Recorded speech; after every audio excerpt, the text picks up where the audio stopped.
Hola, buenas tardes. Hoy estamos en un nuevo programa de Es Penal, donde vamos a tratar de aclarar o hacer algún tipo de precisiones respecto de algunos términos que están muy en boca de todos los periodistas, que de alguna manera desconocen precisamente el ámbito de la cuestión penal para poder definirlo correctamente. ¿A qué me estoy refiriendo? Me estoy refiriendo al tema de la traición. Claramente los periodistas se refieren a estas causas penales, en mi criterio armadas, donde se imputa el delito de traición a la patria a la expresidenta de la Nación. Y esto claramente tiene que vincularse con el derecho penal, no solamente desde cómo se configura la figura penal de la traición, sino, como ya lo venimos diciendo en otros programas, cómo se va de alguna manera operativizando ese sistema de control, de persecución judicial y de intento de disciplinamiento de quienes resultan ser referentes políticos o referentes sociales, en este caso de la oposición. Hay, o tal vez hayan visto ustedes en los medios, toda una serie de noticias respecto de cómo se ha manipulado un par de causas donde la principal imputada es la presidenta de la Nación. Hay una causa que es donde se está investigando la causa de la muerte, o el motivo de la muerte del fiscal Nisman, que ha salido de quien era el juez natural para caer en manos del doctor Bonadío. Y esto es producto, a nuestro criterio, de toda una operación vinculada con la cuestión de la persecución política al enemigo. Y lo planteo así porque precisamente la figura de la traición históricamente se utilizó para perseguir políticamente a quienes eran los adversarios, para de alguna manera eliminarlos de la contienda. Vamos a ir por partes. Hay una primera cuestión que es determinar o tratar de alguna manera entender quiénes son los operadores judiciales que de alguna manera participan de esta maniobra. Hay una primera cuestión que es, el doctor Bonadío arma una causa en relación al delito de traición y con esta causa le disputa al doctor Lijo la causa por donde se investiga la muerte del fiscal Nisman. Y en algún punto dice que como él tiene esta causa de traición más adelantada, le corresponde la investigación de las dos causas. Esto se plantea en una cuestión de competencia, va a la Cámara Federal y la Cámara Federal, con el voto del doctor Irursun, resuelve a favor de la postura o a favor del criterio sustentado por el doctor Bonadío. Ahora bien, ¿quién es el doctor Irursun? Digo, no en términos de un análisis histórico, cronológico, sino en relación a las últimas cuestiones que se dan en esta suerte de mundillo judicial que ya no responde a ningún parámetro de ningún poder judicial serio. Bien, Irursun es quien confirma el procesamiento de la presidenta Cristina Fernández de Kirchner por la causa de dólar futuro, pero también es quien sobresea al gobierno por la causa de las LEVACs. También Irursun es quien maneja esta famosa oficina denominada vulgarmente OJ, que es el de las viejas denominación de observaciones judiciales y que ahora es la Dirección de Interceptación de Comunicaciones, que está en cabeza de la Corte. Con lo cual, Irursun es un actor importantísimo en términos de este esquema de persecución judicial hacia la presidenta y hacia los funcionarios del anterior gobierno. Ahora, de algún punto también Irursun se lo vincula con el Coti Siglia, que es tal vez el operador radical más importante en relación al mundo de los espías, al mundo del espionaje y a lo que fue el ámbito de la exsecretaría de Inteligencia, hoy Agencia Federal de Inteligencia. Con lo cual Irursun tiene un lugar destacado en este armado. Y Bonadío, que fue denunciado por el fiscal Nisman de querer matarlo, Bonadío, que es el mismo que fue apartado de la investigación de la causa AMIA precisamente por no investigar y por no llevarla adelante, ahora es quien también investiga la muerte del fiscal Nisman. Y en esa causa se utiliza la figura penal, y digo figura penal para distinguirlo del concepto tal vez más político, más filosófico, de traición a la patria. El delito de traición a la patria está previsto, en el artículo 214 del Código Penal. Y el artículo 214 del Código Penal hace remisión a cómo está redactada o cómo están redactados, perdón, los textos del artículo 29 y el artículo 119 de la Constitución Nacional. Porque hay una característica que no debe soslayarse, que es que el delito de traición a la patria es un delito previsto por la Constitución. O sea, no es un delito que está previsto exclusivamente en el Código Penal, sino que está previsto en el texto de la Constitución. Y cuando decimos que está en el texto de la Constitución, decimos que como figura constitucional no puede ser otra cosa que lo que diga la Constitución. Con lo cual, esta desviación del concepto jurídico de traición a la patria que hace el doctor Irursun y que hace el doctor Bonadío para imputar a la expresidenta es algo que está fuera de todo el razonamiento y de toda la doctrina argentina en relación al delito de traición a la patria. ¿Cómo es esto? Primero debemos también señalar esta cuestión de que el Poder Constituyente o los constituyentes copiaron la fórmula de traición a la patria de la Constitución de los Estados Unidos. Y en esta figura de el delito de traición, el texto constitucional utiliza una palabra que es únicamente, con lo cual ese únicamente funciona como una garantía para la población en relación a que no se va a considerar traición cualquier cosa, sino solo aquello que está previsto en el texto expreso de la Constitución Nacional. Ahora, ¿cuáles son las utilizaciones que a lo largo de la historia se han hecho en relación al delito de traición? Hay un dato que es del año 1956. Esta figura de traición a la patria se utilizó contra el general Perón. Había un juez de facto en ese momento de apellido Botet que procesó al Perón y al peronismo en función de esta figura de traición a la patria combinada con la figura de la asociación ilícita. Que, oh casualidad, la figura de la asociación ilícita también es una de las figuras que se utiliza para mantener presa a la compañera Milagro Sala. Con lo cual, primera cuestión, el delito de traición a la patria solo está previsto en la Constitución Nacional y no se puede apartar ni el juez ni los legisladores de lo que la Constitución dice. Segunda cuestión, el delito de traición a la patria exige o presupone una guerra internacional. Esto es un conflicto armado, un conflicto bélico entre dos actores de carácter internacional. Con lo cual, el no estar en estado de guerra, el no haber acciones bélicas, aunque no haya declaración de guerra, impide que haya un estado de guerra, impide que haya algún estado sea considerado enemigo. Con lo cual, si no estamos en estado de guerra, si no hay declaración de guerra, si no hay acciones bélicas, si no hay enemigo, mal puede alguien incurrir en el delito de traición a la patria. Lo que sí ocurrió, desde el punto de vista de un criterio amplio, ¿qué tal, Osvaldo? ¿Todo bien? Buenas tardes, doctor. No, por favor. No, por favor, por favor. Estamos hablando del tema de la traición, por esta cuestión de las causas que se arman en contra de la presidenta con esta calificación legal. Con el tema del memorándum de Irán. Tal cual, exactamente. Entonces el tema es, lo que Argentina sufrió fue una agresión. Y en función de esa agresión, Argentina puede ser considerada víctima. Ahora, victimizarse por una agresión es una cosa totalmente distinta de que eso pueda ser considerado una guerra. Con lo cual, frente a la victimización de una agresión, Argentina recurre al derecho penal internacional. Y esto es, busca la extradición para poder eventualmente sancionar o de alguna manera responsabilizar penalmente a los autores de esa agresión.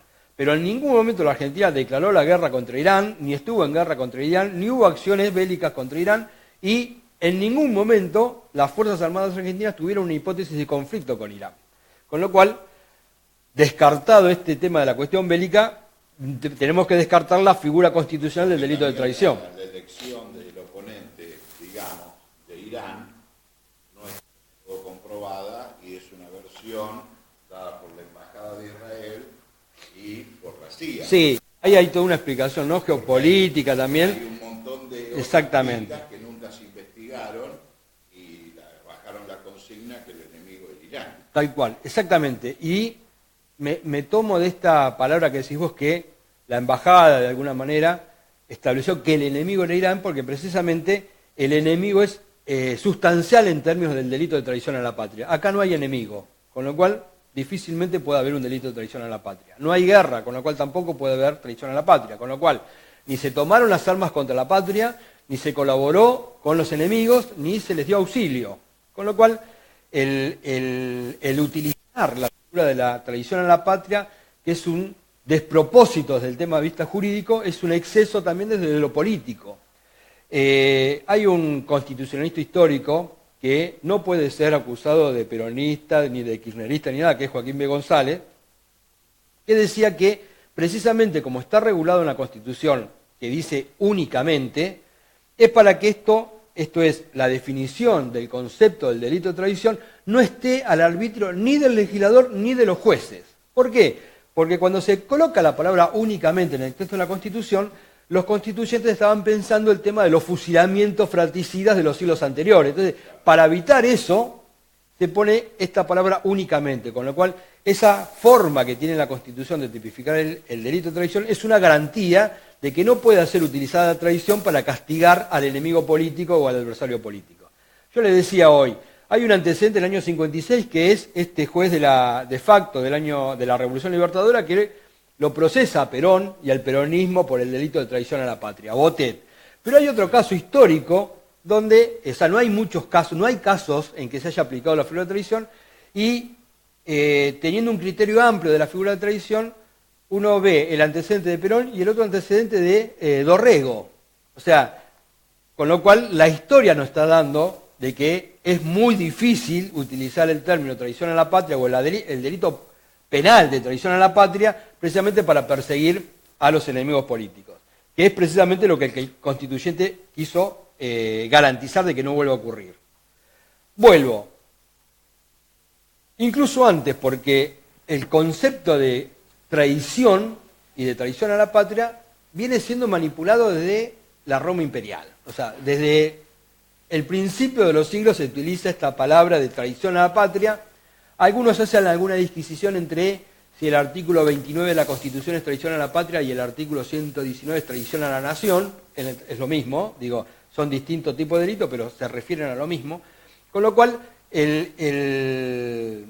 uno puede irse a cualquier libro de cualquier autor argentino y en este caso no hay una segunda biblioteca o una mitad de la biblioteca, como decimos habitualmente, que hay una parte que favorece una posición y otra. No, acá todos los autores, está muy claro. Todos los doctrinarios argentinos dicen que el delito de traición a la patria es solamente lo que dice la Constitución. Digo, donde claramente, lo que dice la Constitución con estas características. Tiene que haber un estado de guerra, tiene que haber una declaración del enemigo, y para que haya una declaración de guerra tiene que haber una declaración del Congreso. O sea, no es una cuestión arbitraria ni que directamente uno por sí mismo puede declarar la guerra. Con lo cual, corresponde descartar el tema de traición a la patria en términos de lo que es estrictamente penal. Ahora, tal vez, desde el punto de vista de los intereses que protegen ellos, tal vez uno sea traidor a la patria. Y acá arrancaría, yo lo dejo para los sociólogos y los filósofos, ¿sí? Ellos no estarían en el delito de traición al pueblo, ¿no? Eso es lo que le iba a decir. ¿No? ¿Qué artículo es la traición al pueblo? Claro, porque digo, precisamente el distinto interés o el distinto motivación plantea precisamente la cuestión de que son dos modelos de pensamiento completamente distintos, donde precisamente la diferencia de modelo y la diferencia de ideología marca que el único fin que se busca con este concepto de traición es la eliminación del enemigo, cosa que nosotros venimos diciendo desde el primer programa. Digo, siempre está presente en el Código Penal esta cuestión del enemigo, ¿no? Y faltaría que la procesen a Milagro Sala por traición a la patria, porque de alguna manera pueden entenderse que traicionó los intereses de Gerardo Morales cuando nunca fueron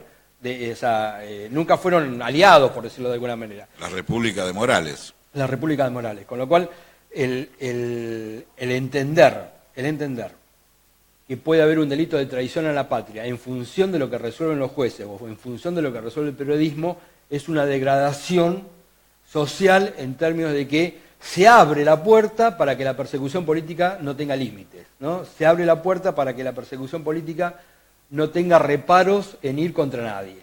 Y, de alguna manera, estoy pensando esto que salió a la luz de que la Nata le había exigido al presidente de alguna manera el encarcelamiento de Cristina y que de alguna manera el presidente decidió no hacer ese encarcelamiento.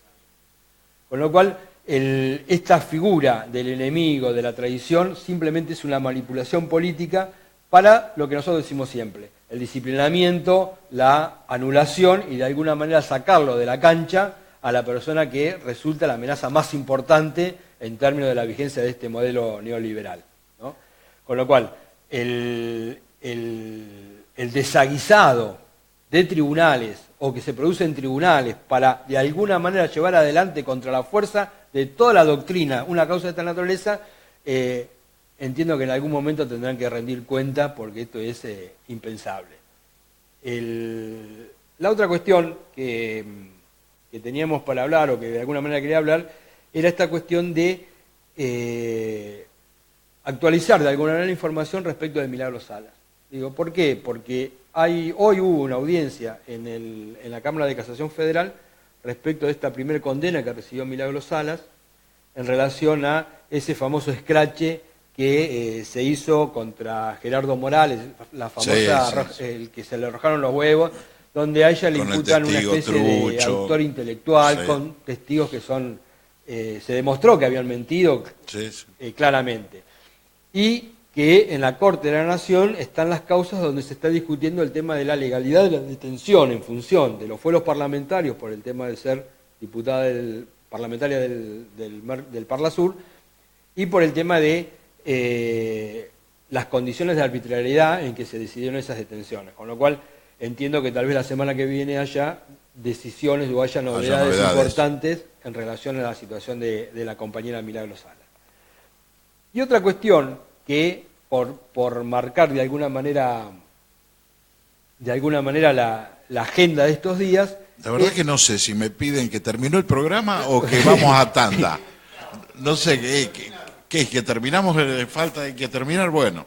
Bueno, no, entonces en todo caso lo podemos poner como tema para la vez que viene, esta cuestión de cómo funcionan los servicios de inteligencia o cómo funciona la inteligencia en esta manipulación de las causas penales, o de qué manera la inteligencia, entre comillas, opera en las decisiones judiciales para colaborar en la persecución del enemigo. Eso lo dejamos para el tema que viene. Lo dejamos. Y nos queda también terminar el tema del fiscal Lanata. Del fiscal Lanata, tal cual. Ok. ¿No? Sí, totalmente. Y bueno, le quiero hacer un comentario, porque es recurrente, tiene que ver con lo que tratamos todos los jueves en esta mesa, ¿no? En este programa. Yo organizo el Festival Internacional de Cine Político. Y la película ganadora como largometraje nacional, elegida por jurados, de los cuales uno es Eric Rocha de Brasil y el otro es Víctor Luquer de Venezuela, y Mariana Ruti de Argentina integraban el jurado. La película que eligieron como ganadora del festival, que ayer se entregaron los premios, ayer terminamos, esto está fresquito, es Los Cuerpos Dóciles. Los Cuerpos Dóciles.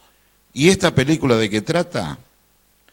Acompaña la vida del abogado penalista Alfredo García Calp.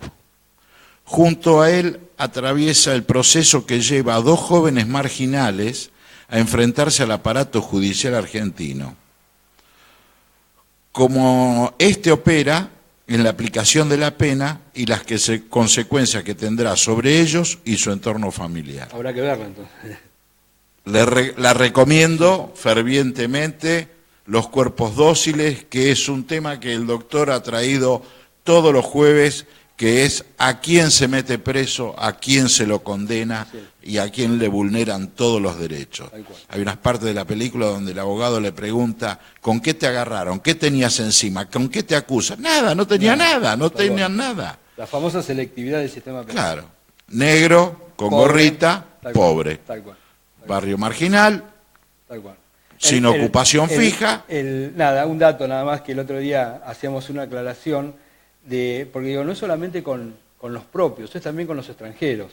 La modificación de la ley de inmigración a través de un decreto de necesidad de urgencia por parte del presidente, que hace hincapié en el tema de la sanción y la deportación de todo lo que son... Una ley admirada en el mundo, tal cual, la ley de migración. La deportación de todos los que ellos consideran inmigrantes ilegales, en realidad no establece un problema con el inmigrante, establece un problema con el inmigrante pobre, ¿no? Claro. Digo, porque el problema de ellos son los Nordelta pobres. está lleno Claro, de inmigrantes, tal pero cual, son ricos. Tal cual, con eso no tiene ningún No, problema. con eso no hay problema. Aunque no tenga papel, aunque no tenga nada, No va a tener importa, ningún no problema. importa. Con lo ¿Tenés cual, plata para venir y comprar Nordelta? tal Quédate, cual, hermano, sos tal cual, bueno. tal cual. Entonces, esto que decís vos, ¿no? Respecto de esta película, que claramente hay que ver y recomendar, no es solamente con los nuestros, no es solamente con los compatriotas y con los nacionales, sino que con todo lo que está pisando la República Siendo Argentina y sea pobre, siendo Tal pobre cual. ya tiene media condena. Tal cual, tal cual. Bueno, vuelvo a recomendar Los cuerpos dóciles, dirigida por Matías Escarbacci y Diego Gachacín. No es una ficción, es un documental donde las cámaras entran a la cárcel, los siguen al abogado, participan de las audiencias. Ah, perfecto. Perfecta está. Uno se cree que el abogado es un actor, no, es el abogado que está realmente atendiendo el caso de los jóvenes estos, que trata la película. Bueno, se nos fue el tiempo, será hasta el jueves que viene, acá en Es Penal, el programa que tiene la responsabilidad de orientarnos y traernos conocimientos del mundo jurídico, el doctor Víctor Hortel. Será hasta el jueves próximo. Gracias. Imagínate si te encierran sin causa 20 minutos.